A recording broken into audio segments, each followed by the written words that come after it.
Hello and happy Mental Health Awareness Month. Welcome to our Merge series webinar, Visible Voices Mental Wellness for People Who are Deaf or Hard of Hearing with Intellectual or Developmental Disabilities. My name is Bailey Patterson. I'm just introducing our webinar today. I work for the Human Development Institute at the University of Kentucky as part of the Merge team. My pronouns are she, her, and as a short visual description of myself, I am an early career white woman with red brown hair.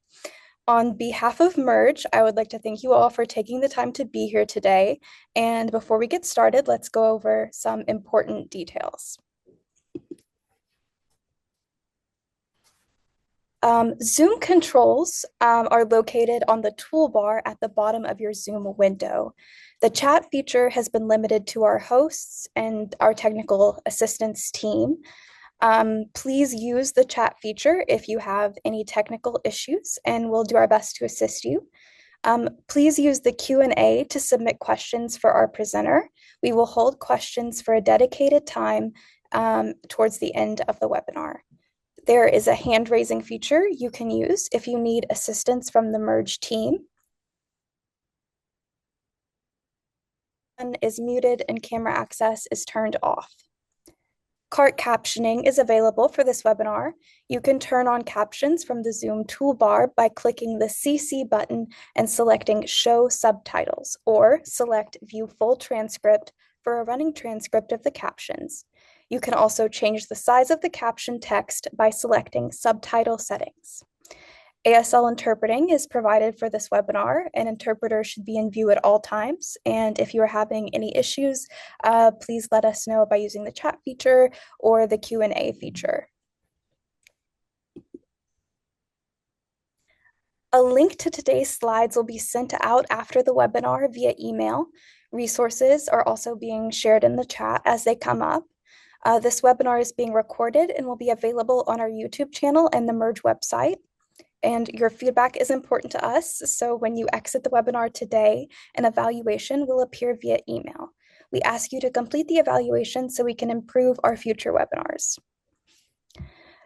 Questions and comments can be sent to Elizabeth Crees at elizabeth.crees@uky.edu. And finally, the content shared in this webinar are the views and opinions of the presenters and do not necessarily reflect those of the Administration for Community Living or the University of Kentucky. I'll now turn it over to our presenters today. Welcome. Thank you so much, Bailey. My name is Michelle Niehaus, and I'm going to start off by changing our access plan a little bit. We are getting requests for the interpreters to be larger. So once the panelists are introduced, we will be turning off our cameras unless we're speaking so that you can see the interpreters larger. I work with the Kentucky Department for Behavioral Health, Developmental and Intellectual Disabilities as the program administrator for deaf and hard of hearing services. And what that means is that I get to spend my time thinking about and working with good people across the Commonwealth on how we can improve access and quality of services for people who are deaf, hard of hearing, deaf-blind, or deaf-disabled across Kentucky. And I'm a little overwhelmed by the number of you who are interested in this topic. So I am very excited that we get to have this conversation today and hope that my voice holds out. I am getting over a cold. So we will be working with you through technical issues. And we ask for grace and humor. All of us are new to this webinar format with HDI, and we are so grateful for the opportunity. So thank you to Elizabeth, Brandon, Bailey, and the team for inviting us today. Our goal is to talk through, from a variety of perspectives, what we can do better to improve the lives of people who have a combination of diagnoses of mental health issues and developmental or intellectual disabilities. And to that end, we want to provide multiple perspectives. So I'm going to have each panelist introduce themselves and the perspective that you're bringing today. And then after you introduce yourself, turn off your camera so that we can see those great interpreters a little bit bigger. So Holly, can you start us off, please? Sure, Michelle. My name is Holly Evans. I work in the Louisville area and I serve with 7 county services. I'm a case manager and I'm out in the community quite a bit. I work in some, residential institutional places. Wherever the deaf community is, I provide services. I've worked for the Office of Oak Rehab in the past, so I've had a lot of years in this field, a lot of hats. And thank you for having us today. Thanks so much, Holly. Oh, Oh, it seems like people can't see me signing. Someone um, just asked why the interpreter's mouth was moving, but they didn't hear her. that might be an individualized thing. I'm going to let our HDI team work on the access issues behind the scenes, because it may also be individualized to how people have their cameras set up, because I am hearing the interpreter and seeing you. One of the biggest issues that we'll talk about is that access looks different for everybody. And when we get into a virtual world, we can't assume that people are seeing and experiencing things the same way that we are. So we apologize if this is not smooth. We are absolutely doing our best to try to figure out how to make this work in a large virtual environment, and we will keep getting better. So I'm going to ask LaWhitney to go ahead and introduce herself next. Hello, good afternoon. My name is LaWhitney Logan. I am the Transitions Director for Hazelwood Center, Bingham Gardens, and our 3 community homes, which are contracted under New Vista.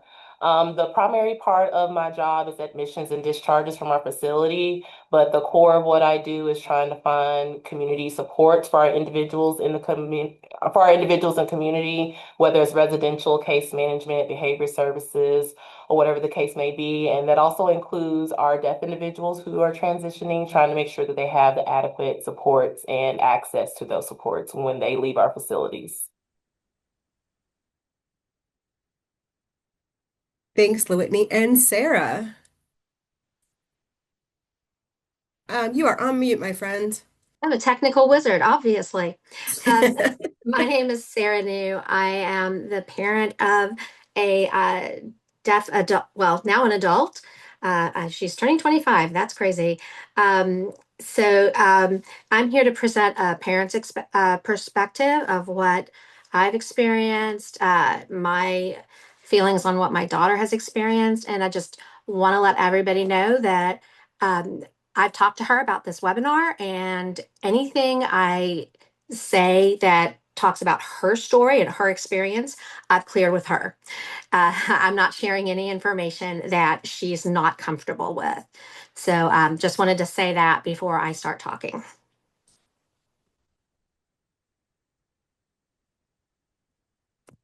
This is Michelle. Thank you so much for that, Sarah. And it is really important because we do not have a person on this webinar who identifies themselves as having lived experience with both mental health and intellectual or developmental disabilities. And we would prefer not to talk about people, but to talk with. So we appreciate Sarah representing the parent perspective today. And if we get to continue the conversation in the future, I'd love to have a panel or have folks talking about their own lived experience.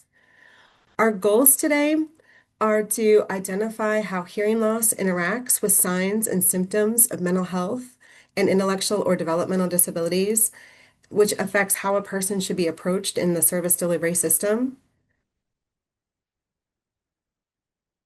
We're also going to consider the different lens a person who is deaf, hard of hearing, deaf-blind, or deaf-disabled operates from, and that how that affects the whole range of the continuum of services. And hopefully we'll give you some practical tips and resources when working with the population and maybe challenge your thinking a little bit if some of this material is new for you. So I just want to start with a few facts. Did you know that the prevalence of hearing loss in people with intellectual or developmental disabilities ranges from 24 to 95%, depending on their age, and that people with Down syndrome actually have a higher incidence? There is a correlation between the severity of an intellectual or developmental disability and hearing loss. And hearing loss often goes undetected and undiagnosed at rates estimated from 19% to 58%. And when we think about how a person moves through the day, their receptive communication skills are going to be affected. So sometimes we'll see people getting in the trap of thinking, oh, a person with an intellectual disability who is nonverbal is the same as a person who has an intellectual disability and has hearing loss. And that's one myth we definitely want to dispel today. In 2023, researchers looked at the National Survey of Drug Use and Health, and they saw that individuals with hearing loss were more likely to only receive prescription medication than their hearing counterparts.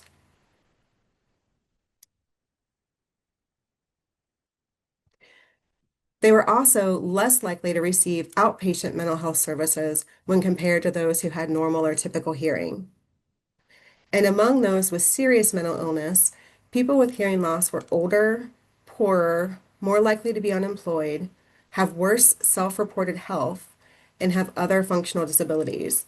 So when we think about the social determinants or social drivers of health, that's another factor to be thinking about when we think about the complexity of serving folks with combined mental health, um, intellectual or developmental disability, and hearing loss.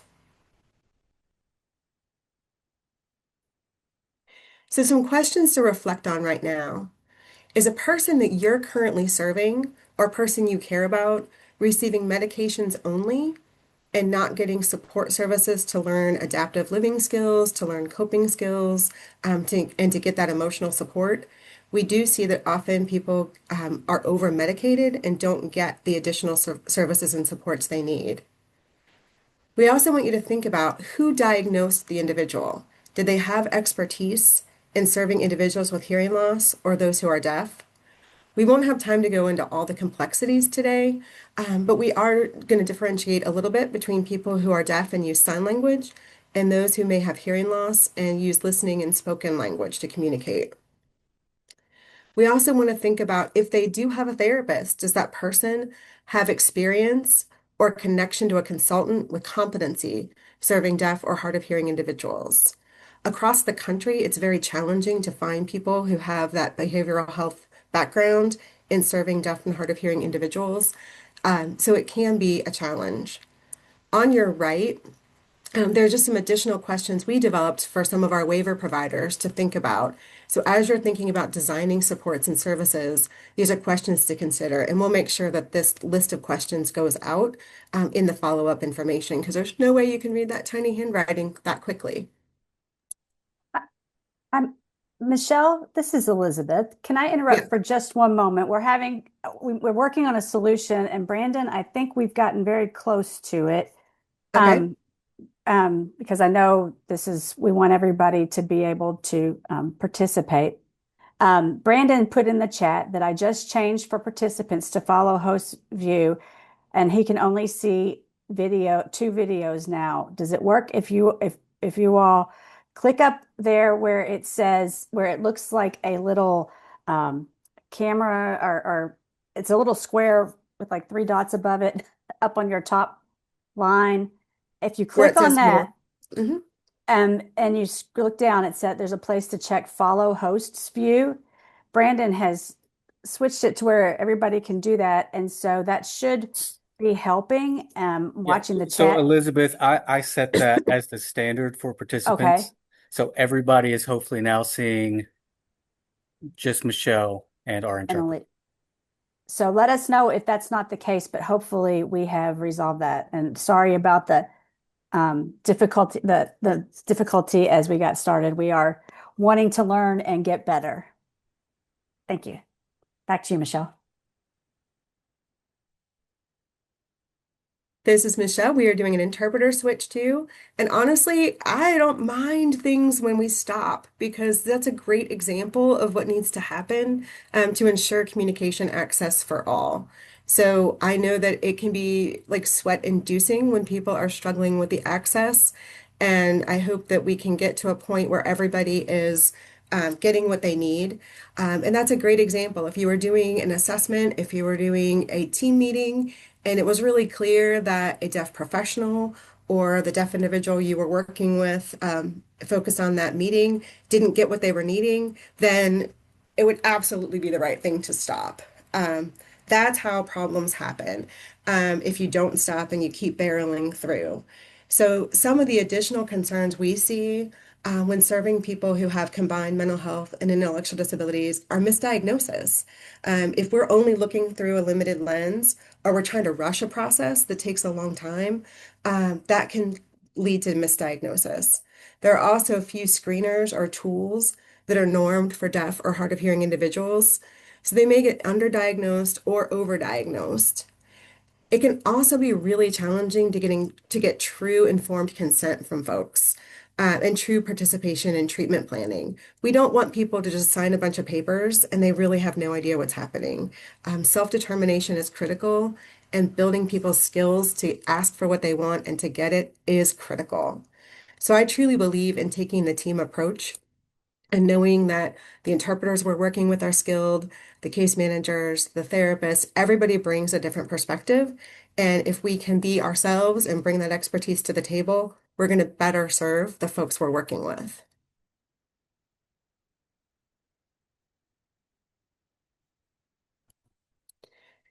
So common diagnoses that you may see in individuals who have this combination, in children and youth, you may see depression, anxiety, attention deficit hyperactivity disorder, or oppositional defiant disorder. Sometimes that's an accurate diagnosis. Hearing loss can be very isolating, and it can lead to depression in both children and adults. Sometimes behaviors may be tied to a lack of communication. Sometimes behaviors are tied to a need to get information. So, for example, I've worked with youth who were diagnosed with ADHD, but what they were doing was getting up out of their seats, moving so that they could get better visual access. They were trying to have tactile learning because that's how they learn best. So it wasn't as much of a diagnosis as it was a coping strategy. But depending on the lens from which that child was seen, it may have gone on a record as a behavior that was helpful or as a behavior that was pathological. So we want to be careful about over pathologizing. We also in adults see similarly depression. We'll see diagnosis of bipolar disorder. Sometimes that is accurate. Sometimes people are not understanding the range of how people use sign language and how facial expression and body language are involved. We see anxiety. Unfortunately, rates of abuse are also higher in people who are deaf, hard of hearing, or deafblind, and have intellectual disabilities. So we will see higher rates of post-traumatic stress disorder. Often that is untreated, and some of those behaviors and some of those coping skills a person is using will also look like a pathology when it's their personal coping skill. And until we figure out what's going on, give solid communication access and give good therapy and good support, those behaviors may continue.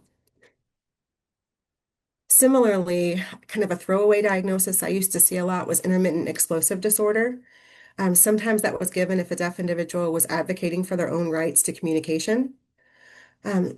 We also saw a lot of borderline personality disorder, which often I did not think was an appropriate diagnosis. And then my least favorite diagnosis that we would see was dependent personality disorder. And I would actually see psychiatrists who would write that down for people who used an interpreter. Using interpreters and communication support professionals does not mean that the person has dependent personality disorder. So we want to be really careful about how we're labeling and if we're truly understanding and following the DSM in the cultural context of the people that we're working with. Okay, so I'm going to invite Sarah to turn her camera back on and come off mute and tell us a little bit about when you get all these diagnoses thrown at you and then you're offered services, what does intervention look like and what do you wish it looked like? Sarah? Yeah, thanks, Michelle. I'm actually going to condense most of my points on what we're offered because I think I restated the same thing a bit. I'm going to skip to point number 2 on what we're offered with our professional authority figures. I want to say first off, we love our therapists, we love our teachers, we love our early intervention providers. We learn from you, and we really do rely on you. Um, but what our kids don't see are deaf role models in any of those roles. And I know that's, we obviously can't just magically make um, therapists who are deaf, appear out of nowhere. But as a parent, I always felt like there needed to be some effort towards helping us connect as a family to deaf role models. Um, to help provide that positive self-image for our kids, to help them see that they have opportunities, which is something that my daughter really didn't see for herself until she was in sixth or seventh grade. Really saw uh, that she had a future, that she was going to grow up to be a successful person. Um, so deaf role models are so important for our children, especially, and they're important for us parents because it helps us see what's out there for our children, because most of us who have deaf and hard of hearing kids, most deaf and hard of hearing kids are born to hearing parents. We don't necessarily have those connections, those social groups where we can talk to another deaf adult to get feedback, to get perspective. Um, on all three of on the other issues, the therapy partners as opposed to true peers, and weekly group as opposed to peer support and community, and language exclusion versus language in the environment, they're really all grouping together um, because there are not always a lot of other deaf and hard of hearing um, individuals being getting services from a specific agency. A lot of times the deaf and hard of hearing person is isolated in their therapy a lot.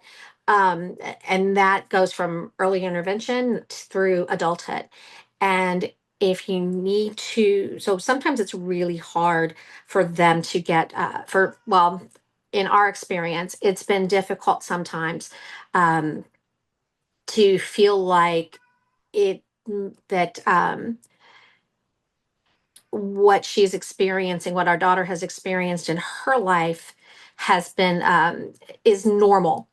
Like other deaf kids feel the same thing. So, and I think that's a real drawback. So, and something that I would, as a parent, ask for and did ask for was, you know, are there other do other therapists in this agency, do other providers in this agency have deaf or hard of hearing clients? Do you, as a therapist, have connections with other therapists, professional networks where you can collaborate to try and pull as many deaf and hard of hearing um, kids or young adults together to create some kind of social support network for the kids. It's very difficult for deaf and hard of hearing kids, are often the ones singled out because there just aren't that many of them in a lot of places. It's easier in places like Louisville or Lexington or Northern Kentucky. It's easier, but especially for our families in more rural areas where there's less population, it really matters if you can try to reach out to professional groups and try to create those true peer activities for your kids. And Michelle, I'll turn it back over.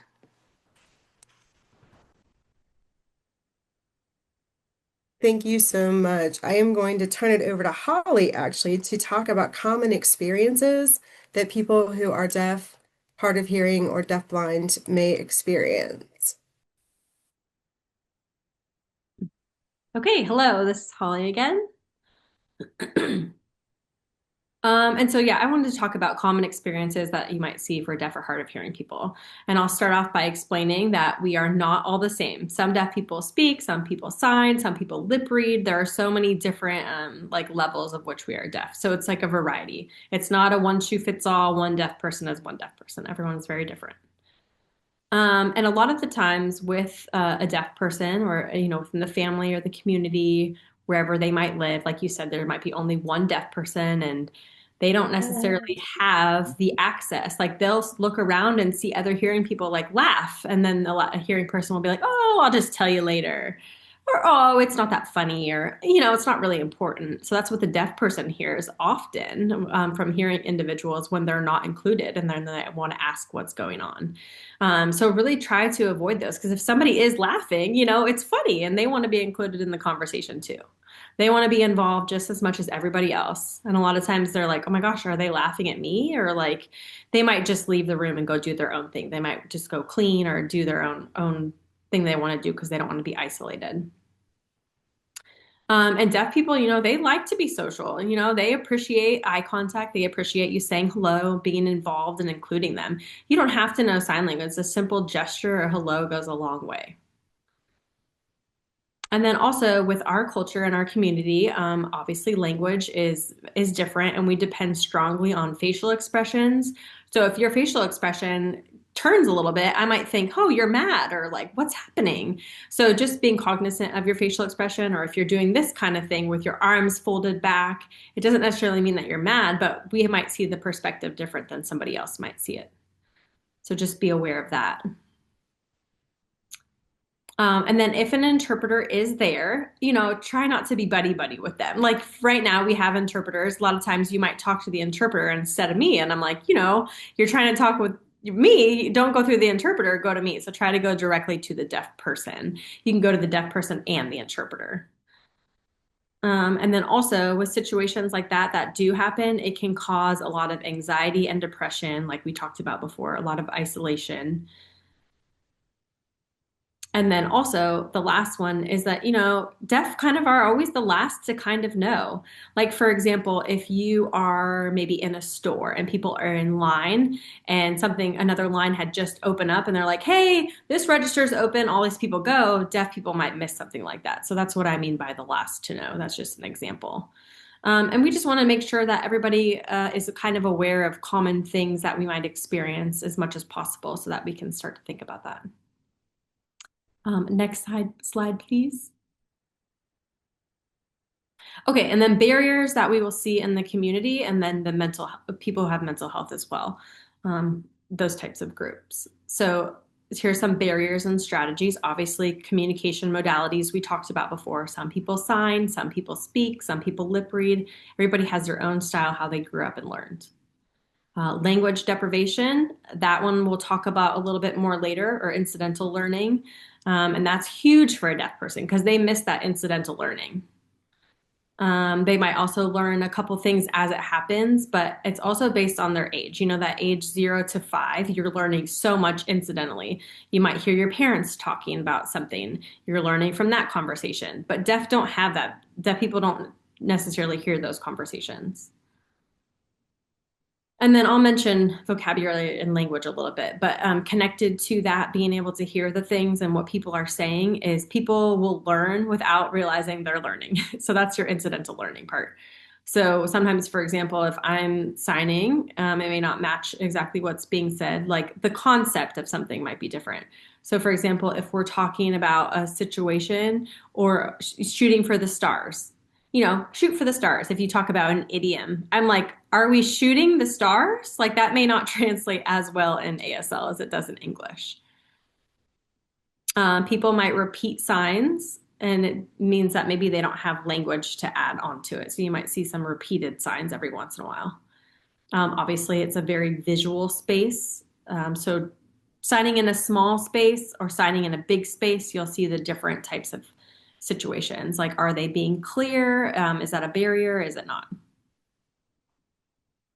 And so then with the barriers, how do we have strategies to combat that? First of all, just ask the person their language preference. That's our most simple one. We want to communicate and we want to be understood and we want to understand. So to make it smoother for you and me, just go ahead and ask.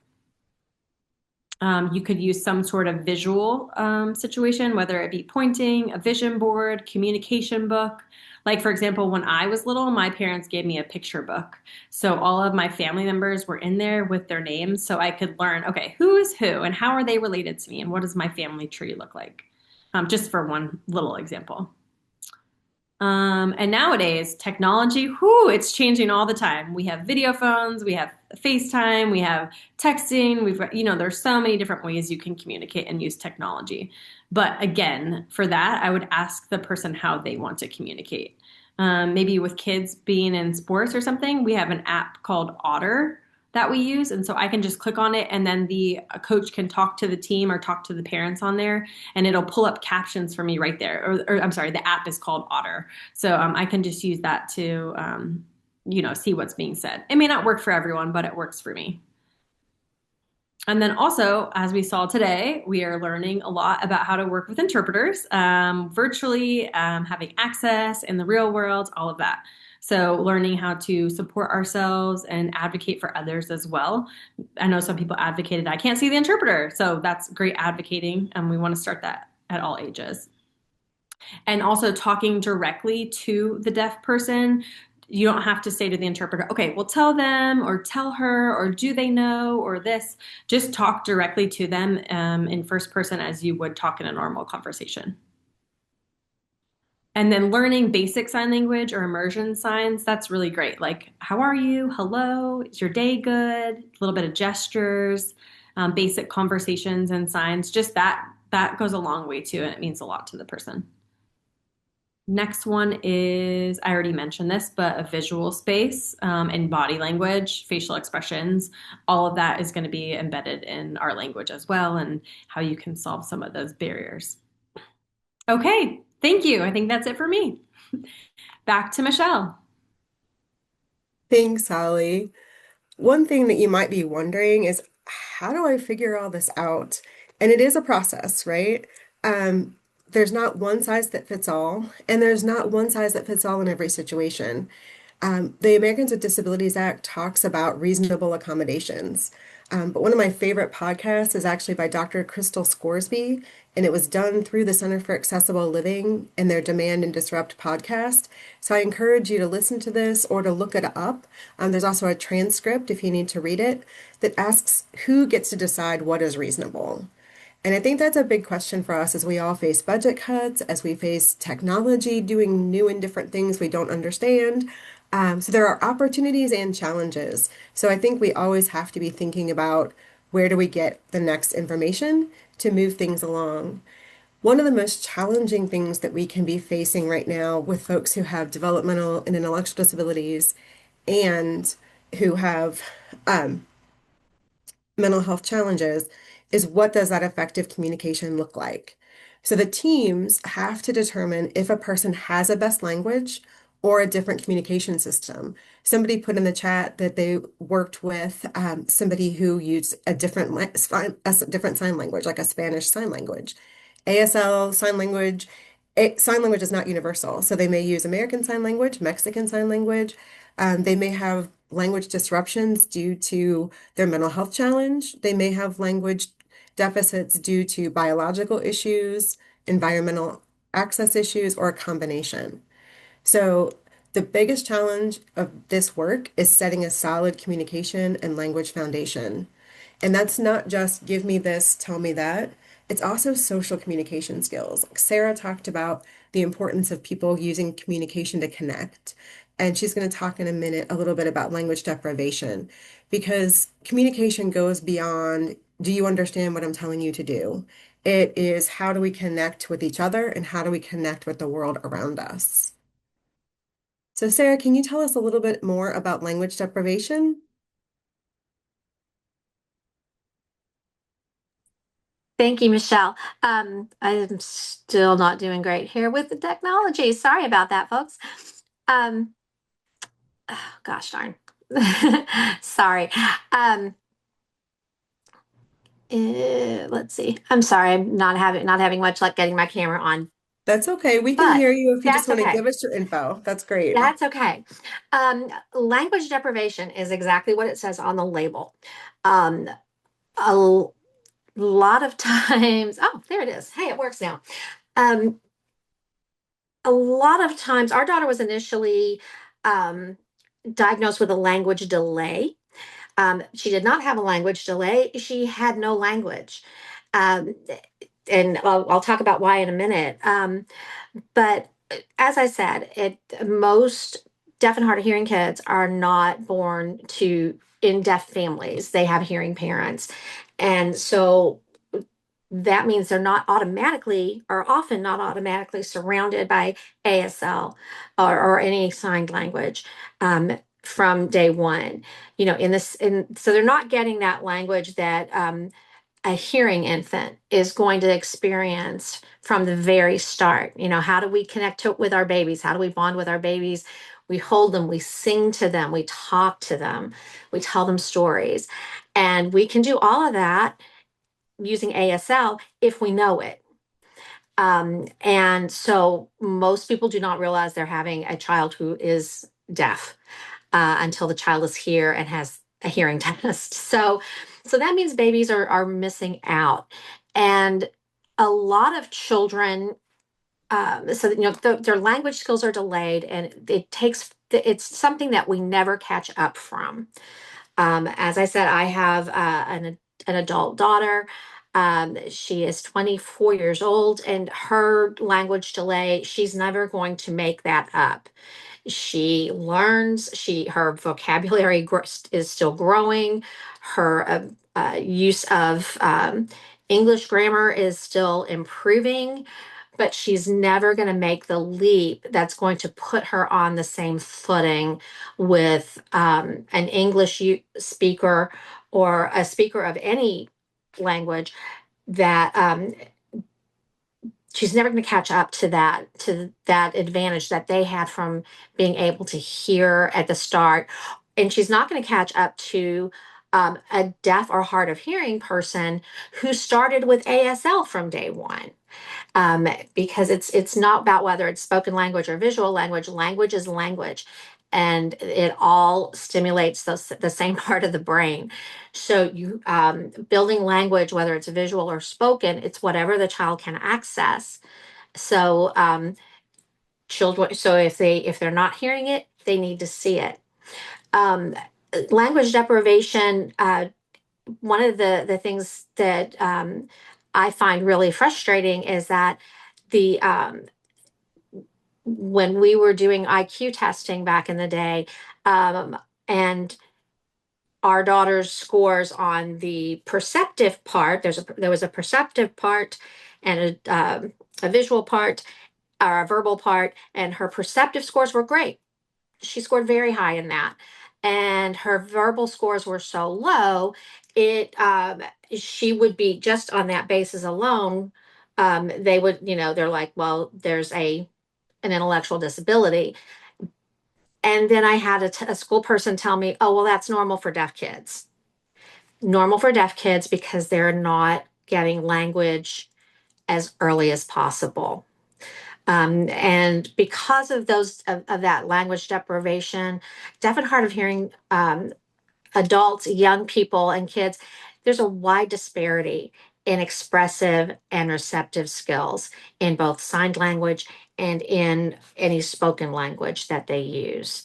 So some kids are going to have wonderful expressive language skills, but it's very difficult for them to understand.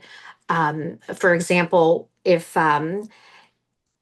they are given something to read in English that would affect, perhaps, maybe it is a report from, say, a therapy session, or if they're given written instructions to follow up on, they may not understand it. Even though they may have great expressive skills, they may not be able to understand that language. Thank you. I was just going to ask you to do that. The causes of language deprivation, late identification is one, especially if you work with adults.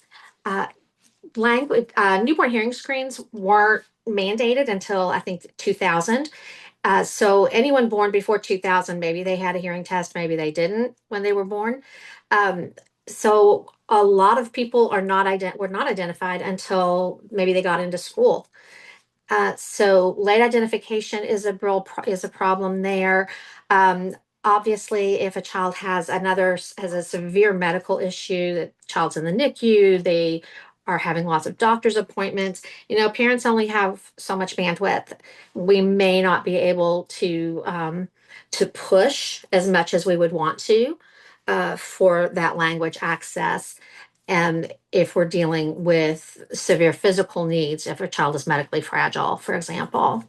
Um, Another issue is lack of access to resources. There's a big difference in what's available in a more urban area as opposed to a more rural area, even within and there are differences between all of those different areas.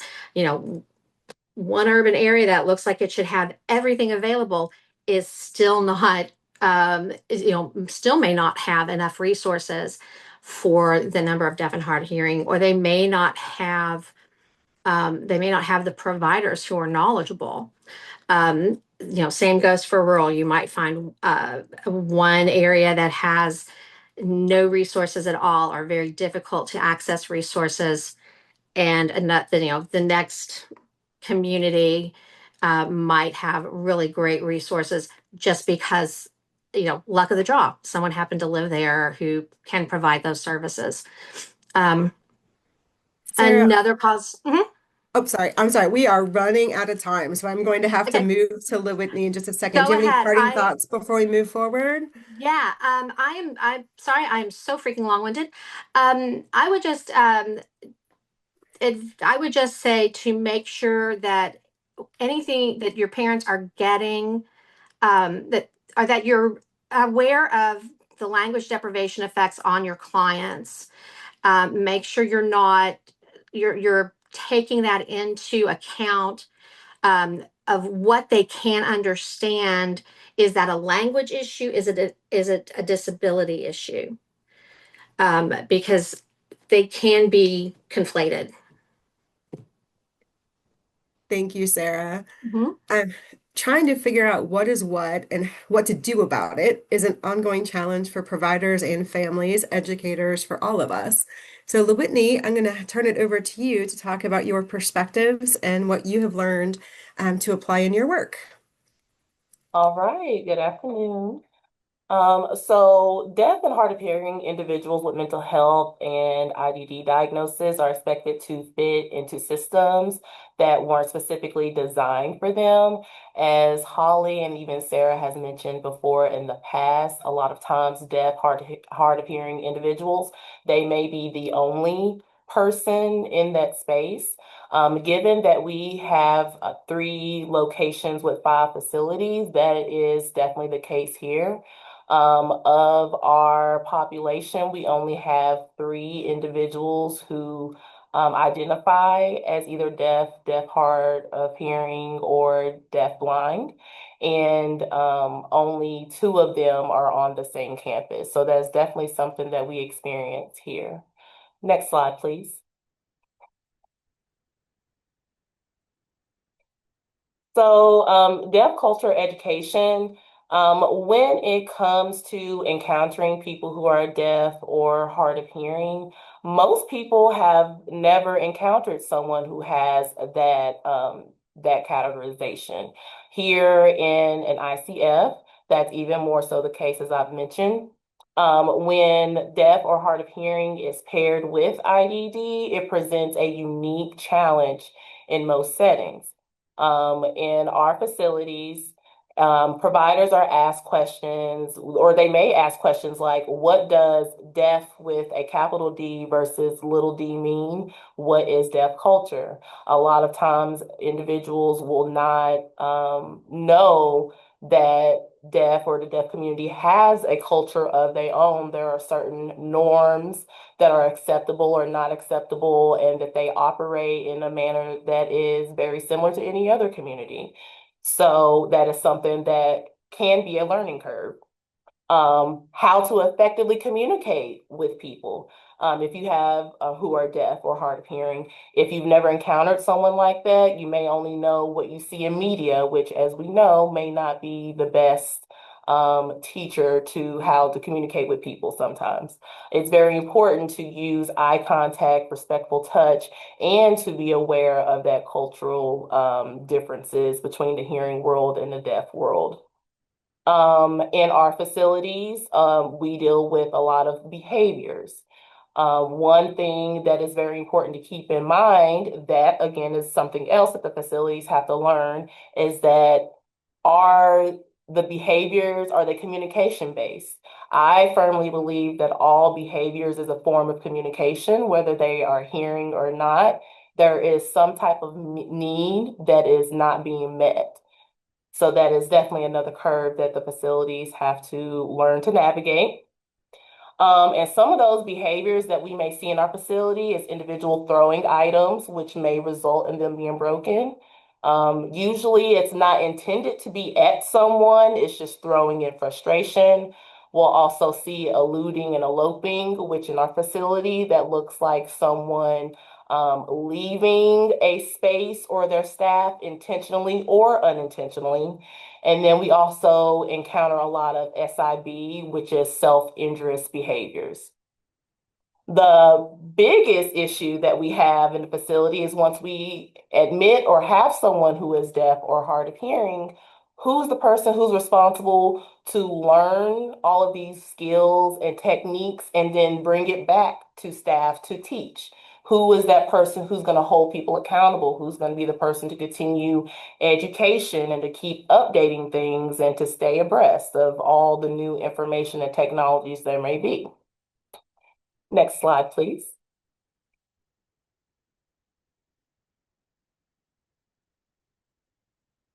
Just letting the interpreter switch. Okay. Okay. Okay, great. So on our next slide, communication equals care quality, lessons that are learned. Communication barriers in the facilities can often be mistaken for behavior problems, as I mentioned before. Where I work, we are an intermediate care facility, or you might hear the term ICFs.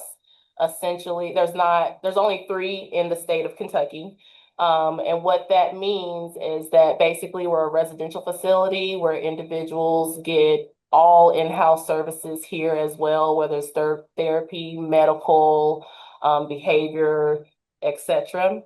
So in our facilities, we rely heavily on direct care staff communication and documentation. There are multiple modes and systems that we use to document anything from sleep to behaviors to medications. Some of that is electronic, some of that's paper, some of that is verbal. So if we're considering how individuals may not be, or staff are not familiar with deaf culture or deaf mannerisms or some of those norms, when they're documenting and relaying back information, there leaves room for misunderstanding and for data to be maybe misconstrued. So again, deaf plus IDD equals increased communication behaviors. Misunderstandings can escalate quickly. So something as a interdisciplinary team, something that we often have to inquire is when we see behaviors and when we see how quickly they may escalate, we have to ask, is there a pattern associated with those behaviors? Are these behaviors occurring at a certain time of day or during a shift change? Are these behaviors connected to a certain staff member?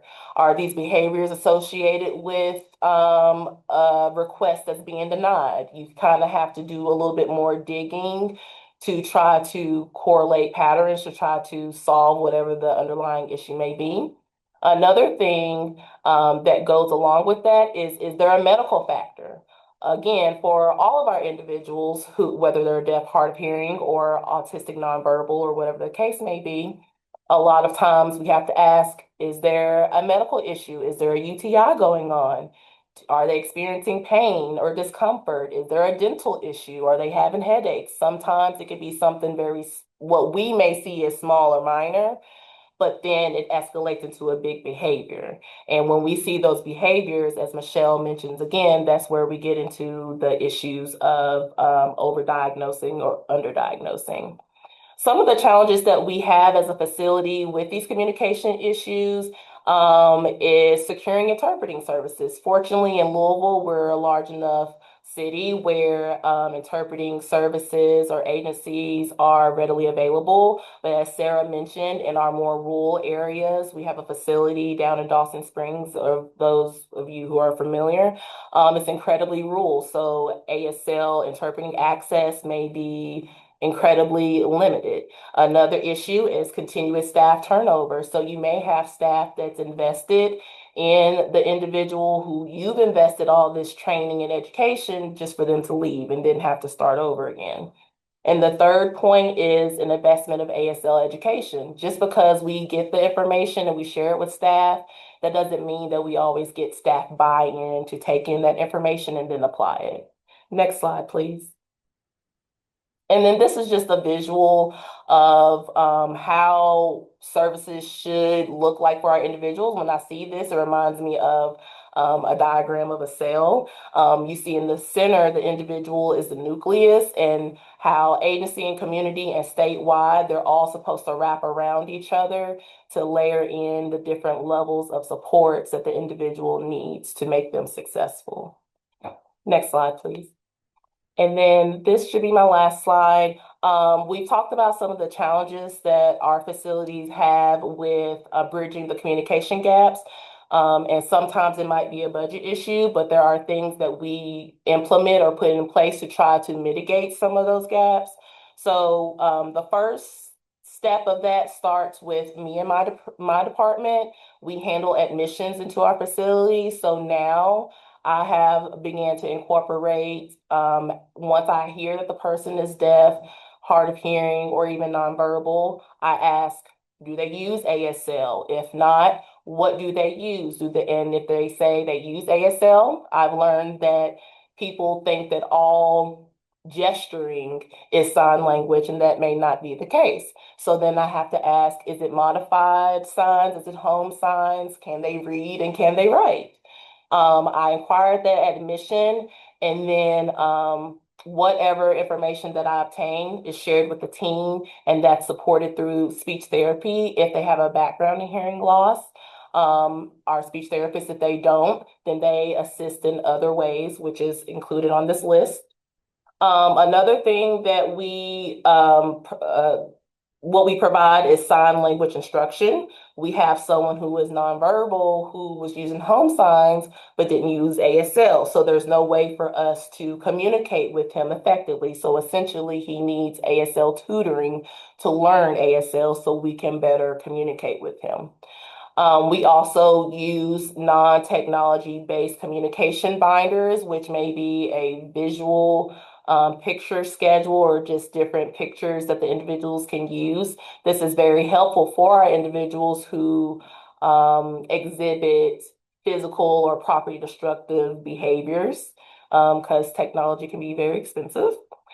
We also use visual aids, gesturing. We use AAC devices for our individuals who have the mental capability to use those devices effectively.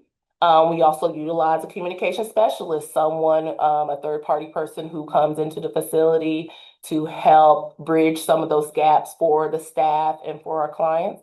And then, of course, ideally, it would be nice for our staff to learn ASL. But again, you have to have someone who is willing and open and invested into learning ASL and all of the culture that goes along with that, and then apply to their day-to-day task in the facility. And that's all I have. Thank you, LaWhitney. We're asking people to take vast lifetimes of knowledge and share it really fast. So we are definitely going to run out of time here. So just some basic information that we want you to think about moving forward. On the individual level, you want to gather as much information as you can about a person's communication and language skills. And that includes who their support team should be, who their best communication partners should be, their history. What they're doing now may not be what they're capable of. They may be able to do a whole lot more if put in a different environment. We implement communication access plans in Kentucky, as well as communication support plans. Lots of names for it, but the goal is to center that effective communication and build a person up to being able to do the best that they can. We do have a series that we do on communication access planning. And when you get the slides, you'll be able to get the live link to our YouTube channel that offers some of those workshops that you can watch for free.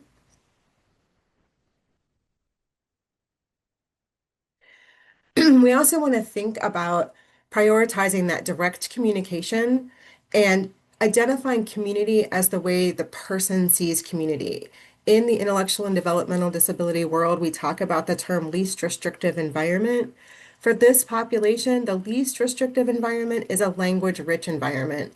So, like what Sarah said, what she wants for her daughter is a place where she can communicate openly and freely with everyone in her world, with her peers, her staff, with everyone. And so we want to make sure that learning goals and treatment plans really center that. It's not the community as we as hearing people identify it, but it's what the deaf or hard of hearing person wants that to look like. So we want to make sure that we are not putting our values and our beliefs onto that person, but really encouraging them to grow and to advocate for what they want. When you think about this from an agency strategy, you can also think about joint commission and make sure that you're prioritizing policies and budget lines that around communication and language access. It can be a safety issue, it's an equity issue. So we want to make sure that agencies aren't thinking about communication as a burden, but an opportunity to put their values and their money together and to think about what those strategies should look like to make the most effective services possible. On a statewide level, consider teaming with other agencies that are serving deaf or hard of hearing individuals. Combining social events might lead to innovative strategies for offering more access in day programs or residential opportunities. Pennsylvania has fourplexes where people with intellectual disabilities and mental health challenges live. So they have the separate walls, but then they have common areas where they can be together and create community. Share concerns about barriers with one another, and combine your efforts to advocate or lobby for needed changes. Just this past legislative session in Kentucky, a parent was able to advocate to get deafblind intervener services added to the Michelle P. waiver, which was super exciting. So we want to think about possibilities. How can we look at the people we serve and see wider possibilities for their lives? How can we offer more choices? How can we work within existing systems to see better possibilities for more person-centered care and more effective strategies? We want to make sure that everyone is thinking about how to build connections between people who are deaf or hard of hearing, between the deaf and hard of hearing community and the hearing community. We are also building choices and we are creating new possibilities. There are a lot of barriers, but there are also opportunities. And I know that there are so many people on this call who already have a lot of wisdom and have lots of opinions about how to do that. So take those opportunities and build better things together. I'm going to invite all of our panelists to join back on screen as we wrap up. I feel like we flew through our slides. We tried to answer some of our questions through the Q&A. We did not get to everything, but we will be sending out the slides and as many links as we can give you for some follow-up information as we follow the chat. And I'm just going to invite our panelists to see if there's anything else that they wanted to say. If there's like a last minute thought, Holly, Sarah, LaWhitney, is there anything that you did not get to talk about that you were hoping to? Nope.